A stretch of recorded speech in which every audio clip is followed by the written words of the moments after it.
episode 97, Surviving the Storms. Well, hello, my listeners. I am back, and as promised, I have new stories for you. I wish I could dive right into the show, but my heart is kind of heavy. Many of us have experienced some very recent deaths of some very beloved people, and I don't think that they were beloved just because they were celebrities. They had an aura about them, a genuineness about them that touched people everywhere. The first is Hayden Panettiere. We lost her on August 16th. After a brief battle with cancer, we lost Dolly Parton, an illuminating light. I grew up on Dolly Parton's music. It was the only music that my grandma let me listen to. I didn't have to sneak to listen to country music. I watched her movies. I watched her interviews. I honestly think the whole world loved Dolly Parton. There was nothing that you could hate about that lady. Nothing at all. And then today I wake up and I find that Tim Curry has died at 80. The original Pennywise in Stephen King's It. And in my book, he's the best Pennywise. No shade to the other guy, but Tim Curry was it for me. Saying goodbye to these incredible people fits perfectly into the title of this episode. I think everyone who has common sense is trying to navigate the storms of life. We're all just trying to survive. Not everyone has it together every single day, but the storms of life can be anything. Grief, health situations, job loss, anything that you're going through that may seem uncomfortable and you want it to end. But here's some light and love. Storms may be turbulent, destructive, and scary. They may do a bit of damage in your life, but here's the one thing I want you to hold on to. Storms are temporary. Yeah, eventually they pass and the sun comes out and it starts shining. That's the way of nature and it's the way of life. So whatever you're going through right now, just know it is temporary.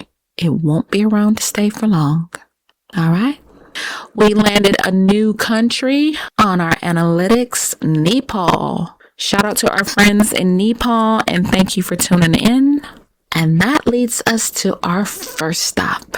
That's right, people. Fasten your seatbelts because we're headed to the Nepal-China border. A devastating flash flood hit China and Nepal today, and it's being confirmed that more than 150 people have died. Some are missing, and this includes at least 47 Americans. Nepal's Prime Minister's office said search operations will continue into the night. And in addition to those 47 Americans, more than 300 foreign nationals are unaccounted for. And this storm was so incredibly devastating, it submerged villages and the Nepal-China border. So what caused it? A landslide blocked the Bote-Koshi River and sent a torrent of water downstream from China to Nepal. Some scientists believe a glacier may have broken off and fallen into the valley below, and that triggered, or at least compounded, the effect of the landslide. Some world leaders have sent messages of condolences and support, and they are European Commission President Ursula von der Leyen. She said Europe is ready to mobilize assistance, and her thoughts are with all that are affected.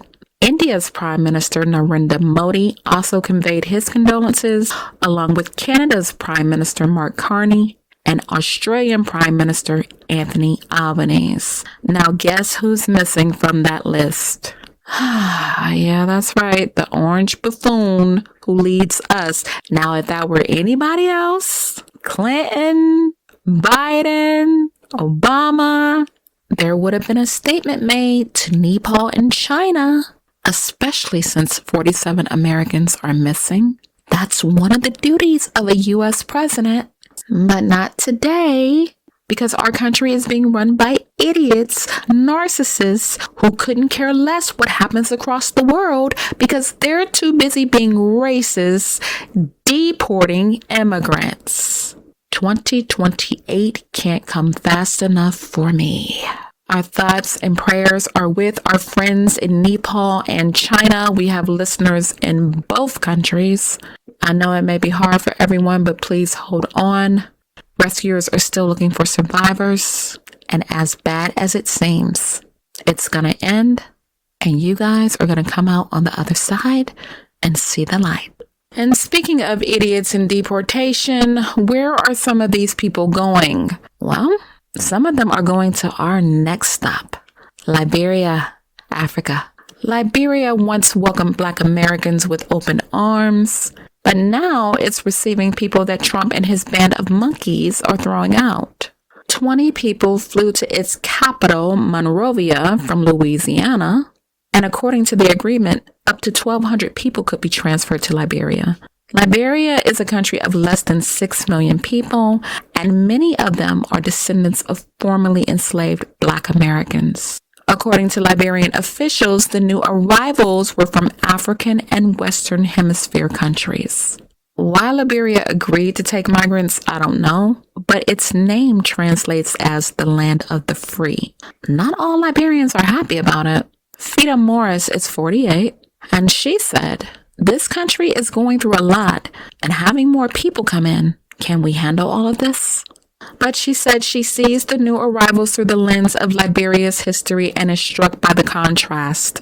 She said, "I think about the Americo-Liberians, people who were rejected where they were and needed somewhere to go, and Liberia opened its arms to them. Back then, people needed somewhere they could be free, accepted, and welcomed. Now, people are being rejected from the U.S., and Liberia is opening its doors to them." And the first transfer has already had some problems. At least 5 migrants refused to disembark after arriving in Monrovia, and they were flown to the Equatorial Guinea in Central Africa. Here's a bit of history. The first group of free Black Americans arrived in Liberia in the early 1820s, and over the next decades, thousands more made the journey, with the American Colonization Society helping to establish settlements along the West African coast. The U.S. State Department says about 16,000 Black Americans migrated to Liberia during the 19th century. Baby, let me tell you, if Trump could get every Black person out of this country, he would. But he can't. So there's that. But let's continue. The migration was, in a word, complicated. Some Black Americans saw Liberia as a chance to escape racism and build a new life, while others opposed the colonization movement and rejected the idea that free Black people should leave the U.S. Africans rescued from slave ships by the U.S. Navy were also brought to Liberia, and the settlements eventually formed the Republic of Liberia, which declared independence in 1847. Liberia has a lot of American influence. Its flag resembles ours, and its capital, Monrovia, was named after America's 5th president, James Monroe. Kamini Wesa is a former Liberian lawmaker, and he posed the question, can Liberia, a country still struggling with basic infrastructure and services, accommodate more people? Liberia fought a 14-year civil war that ended in 2003, and although they started to rebuild, some say the country still needs major investment. According to African Development Bank data, poverty levels remain high, and their youth's unemployment rate stands at 40%. According to WESA, our country needs a great deal of support. We are short on medical facilities, and we have problems with education. He questioned how the country would manage an influx of people from abroad. They will have to go to the same hospitals, he said. You won't create a new hospital for them. There's no spare housing. We don't have existing housing to put new people in. But Liberian authorities say the arrangement is humanitarian and that the deportees will be treated as guests who can seek asylum or leave the country. Wese has a different view. He said, I think the administration of U.S. President Donald Trump just sees this as a place to dump people. They want to take them off their hands and dump them in this country. And I agree. Here's a thought. What if there was a way we could start deporting MAGA? I know that would make me happy. They want to be in all white places so bad. Just get them out of here. And then we don't have to look at them. We don't have to hear them. Francis Dennis is a 71-year-old former president of the Liberia Chamber of Commerce. Using the technology and notes left by his father, he was able to trace his great-great-great-grandfather to Snow Hill, Maryland. He said the research also pointed him to the name of the vessel that carried his ancestor across the Atlantic to Liberia, along with its list of passengers. With regards from people arriving from the U.S. to Liberia, he doesn't believe their circumstances have to define what comes next. Dennis says, people may have their apprehension about a new life, but it's also an opportunity. Some may be happy, some may resent it, but it opens a new window, a new opportunity. The ball will be in their court. Are they going to seize it as an opportunity for a new start? A fresh start, a new life, or will they be thinking about the past? Here's my opinion. I don't agree with anybody being deported out of this country unless they want to be. If we want to start deporting people just for not being American, I have a very short list of names who can go first. The people that stole our private information and those who are trying to steal our democracy. And that's just my 2 cents. I think one of the best parts about this show is traveling to new countries with you guys. Just shooting the breeze and seeing how other people live. But it's not to expose differences. For me, it's about uncovering the things we have in common. Even though we may speak different languages or cook diverse recipes, when you get right down to it, the most intelligent of us are able to look past skin color or whether or not someone can speak English well. If we could just get past division, racism, misogyny, this world would be a much better place. I think misogyny highlights just how similar humans really are. The commonalities are there. We just have to open our eyes and see them. Another thing I like to do, shouting out businesses, especially those headed by Black women. And these 2 ladies that I'm going to introduce you to are exceptional. They are true diamonds, and they're working hard right here in North Carolina. The first little lady I'd like to shout out is one of my very dear friends and one of my beautiful models for 21 Blue Lash. If you go on our website, you'll see her beautiful face plastered all over it. She is Courtney Kersey. Well, she started a cleaning business in Youngsville. You can check her out on Facebook. It's KOURTNEYKERSEY. Be sure to check out her cleaning videos. When people are really stressed and going through it, cleaning is the one thing that gets behind. Let Courtney help you with this. She's good at what she does. Not only is she charismatic, she has a heart of gold. The second little lady is her little sister, Jaleesa, and she has a baking business right in Henderson, North Carolina. It is called Jaleesa's Cookie Jar and More. She's on Facebook as Jaleesa Monet. That is Jalisa, M as in mouse, ONE. She's also on Instagram. That is Jaleesa's Cookie Jar _ IIAM.Lisa2 lowercase x. And the link to her website is right on her Instagram page. When I tell you this girl's hands are blessed, she makes the most amazing cold banana pudding. Now, I grew up on the hot version, okay? I'm Gen X. But hers, when I tasted it, I ordered 2 for Christmas. I gained about 16 pounds and every last one of them were worth it, okay? I finally worked them off, but I'm not playing about her banana pudding.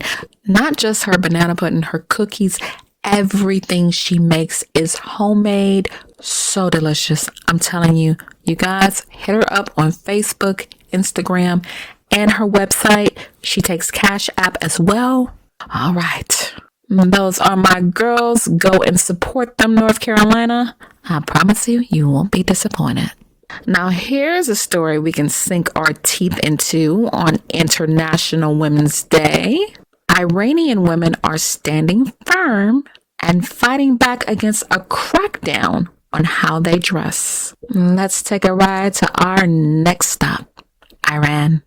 While Iran and the U.S. have been battling it out, some women appeared without headscarves at pro-government gatherings. Well, the women aren't backing down. Some of their heads are still uncovered, and authorities seem wary of launching a crackdown, at least for now. And let's be real, they have bigger fish to fry. It's called the United States, thanks to MAGA's idiotic president. Well, this storm is still brewing. Some cafes and other businesses have been forced to close for failing to enforce rules on clothing. 4 years ago, Masa Amini died in police custody after she was detained on accusations she was improperly dressed.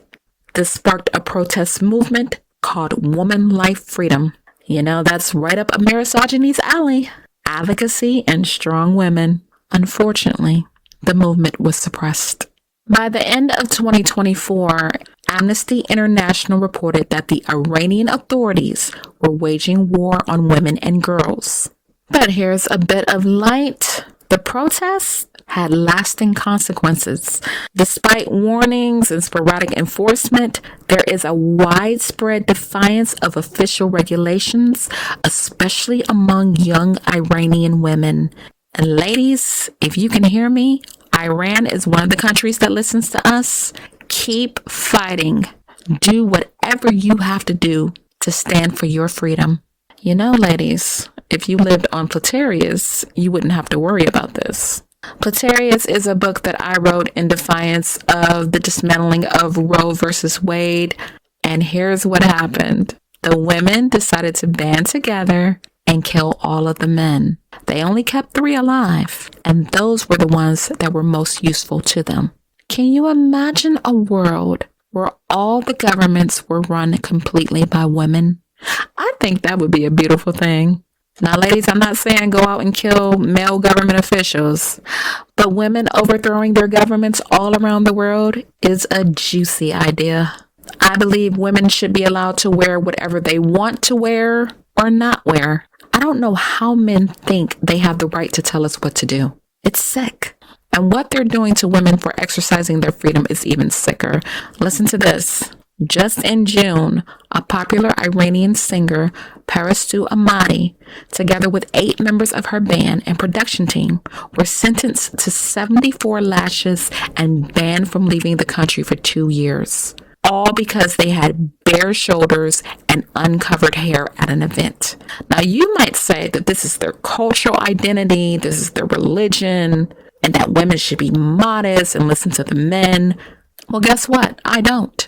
I believe that all humans were created equal, and women should have the right to do whatever they want to do with their bodies. It's their shoulders.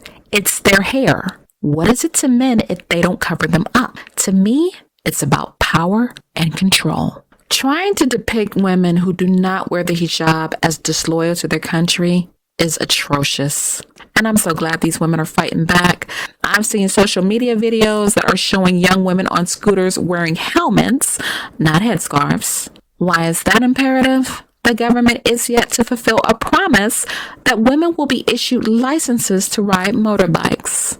Go, ladies. One Instagram post shows a group of women, and they said, "We're the motorcycle girls of Shiraz. Shiraz girls, let's go." Go Shiraz girls. And there was another video on Instagram of 20 female motorcyclists describing it as the biggest female motorcycle event in Isfahan. These ladies are rebels, and a misogyny is here for it. It appears Iran's president has been conflicted on the issue. Masoud Pezeshkian, he says sometimes his own daughter disagrees with him. Does it mean I should force her? He asked. Changing behavior is a cultural matter. It's about belief. You can't create belief in people through force. Now he actually sounds as if he has some common sense. Former MP Amanabadi argued officials should focus on inflation and livelihoods instead of the hijab. Yep, he has common sense too. How can we get Platirius to the president's daughter? Let me think about this. Ladies, where there's a will, there's a way. One last bit of information on this story. Article 638 of Iran's Islamic Penal Code criminalizes women appearing in public without the Islamic hijab, although it does not precisely define what that means. Now, they would have had a much tougher law approved in 2024 that would have introduced a broader system of escalating penalties and surveillance, but it was stopped following intervention by the Supreme National Security Council. I think things are going in a positive direction for Iranian women. One woman in her 60s told media they still don't dare say anything to people on the street. Girls in Tehran are out and about wearing crop tops, shorts, and all kinds of clothes, and headscarves are practically no longer a thing. I don't think they can make these girls wear headscarves again. But then again, that's also what we thought when the revolution happened. We never thought they would be able to force us to wear them. But in the end, they did. Well, I hope they don't. Misogyny is for women's rights all around the world. We are for women exercising their freedoms. And even though our countries are currently at war, misogyny stands with all Iranian women who are standing up for their rights. Now, let's get ready for our last stop. There's another storm brewing across the globe. It's in South Korea. 4 missing people have been found dead on Jeju in 3 days. Authorities found the body of a man they say is in his 70s near eastern Jeju Island on Sunday. According to the Coast Guard, the man had been reported missing since Saturday, and they are investigating the exact cause of his death. Zhang Miran, a 37-year-old woman, has been missing since May, and she was also found on Jeju Island. On Monday, another missing person was found dead near a valley on the west side of the island. And on Saturday, a man in his 60s was found dead in the northeastern part of the island. Could South Korea have another serial killer on its hands? Now, the police officer in charge of looking for this man had prematurely closed the case, and that urged his family members to report him missing again. Unfortunately, he went from missing to deceased. South Korea, like any other country, has had its share of serial killers, and I wonder what is so fascinating about Jeju Island that all of these bodies are being found. Now, this is definitely a storm these families are caught up in, but hopefully the police can find the killer or killers before they take another life. Well, my listeners, you know I love sitting here talking with you, and I wish I had more stories to bring you, but I'm out of time.